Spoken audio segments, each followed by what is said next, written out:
Alright, so I did a deep dive on Vance's family tree. This is going to be a multi-part thing, because I want to talk about the Civil War in Appalachia all on its own. So, first off, it's a different kind of worse than I thought it was going to be. I'm going to be completely for real. I was expecting something completely different. But here's the thing. At the end of the day, one, my goal is to not offend anybody from Appalachia or is descendant from Appalachia. By no means. But here's the other thing. I think I know why we're getting the weird vibes, the wet paper bag personality from him. And I think I can explain it because this family tree is giving mayonnaise and raisins. But, basically, I get the weird. I can explain the weird. So, traditionally speaking, even... Okay, so a little background, a little history, and then we'll delve into this hot mess. So, Cincinnati itself is traditionally and ethnically German, but later, after the Germans had settled here largely, there was waves of people coming from Appalachia because the coal mines had started to close, work was becoming more readily available. So basically, people came to Cincinnati, they came to Louisville and Lexington to work in factories. Cincinnati being one of the bigger ones because we were right along the river. We had a whole canal system for a long period of time. And so industry here was rather popular because we could ship using the river system. So there was, around the start of the Industrial Revolution, there was a lot of people that came to Cincinnati. That's why it got the nickname the Queen City. It was the Queen of the West for a reason, and it's because we made so much shit here, and we also brewed a shit ton of beer.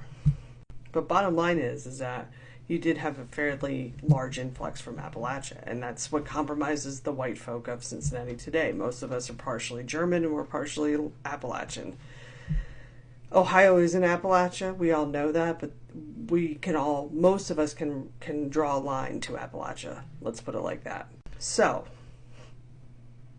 most of us can draw a line, maybe two lines. This motherfucker, every grandparent can draw the same fucking line. They're not related, but as far as I can tell, but okay. Like, for example, on Ancestry measures your origin based on haploid groups, okay? Most people have a couple different areas of the globe that light up. Like, for me, it was like Western Europe, and you can kind of tell, like, the Western Europe will glow one color, and then you'll see where those settlers moved to, and then, like, the Scots-Irish, you can see where they moved to, like, so on and so forth. Like, you can draw conclusions. Like, there's certain settlers that settled in Virginia. They moved in a certain pattern versus the ones that were in Plymouth. They moved in a different direction. Because, yeah, one of my lines started here, I want to say on the Mayflower, or right after. Not JD's. JD, his globe only lights up in Scotland and Ireland, and that's it. His entire family has the same country of origin. He is entirely Scots-Irish.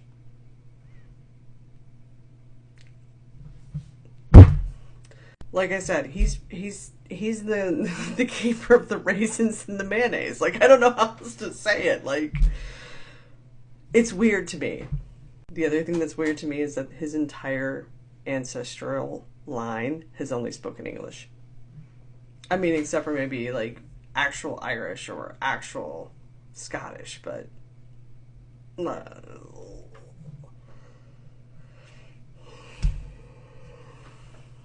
so that's what I mean. We don't need to be afraid of him. That's the weird. That's it. Because even most people from Appalachia are comprised of different ethnicities or different settler groups. Not this motherfucker. This one is comprised of basically the same. I'm not saying he's his own uncle. I'm just saying they all have the same They all took the same path, which is very odd. Even for here, even for Appalachia. That's fucking weird. So yeah, that's what we're all picking up. That's why he's a weird dude. He has absolutely not a shred of diversity in his background. The most diverse thing for him is his wife. That's it. And I think Usha he married her, honestly, after seeing this. I think that was basically because he didn't want to be more of that. I think his marriage is based more on his own trauma than it is anything else. So yeah, don't be afraid of this dude. Be afraid of the raisins he's bringing to the fucking cookout, but don't be afraid of him. And yeah, I'm going to jump more into the Civil War because a lot of people are not going to understand that until I explain it. And that's okay. Like, I got no problem explaining it. But, because for the Cincinnati to Appalachia pipeline, it was a little different for us. So, and I will, like I said, we'll have part 2 tomorrow. And probably more than that, because, yeah. By the way, yeah, so there he is, and then so on and so forth. And I even have pictures. A lot of the people had pictures. So, yeah,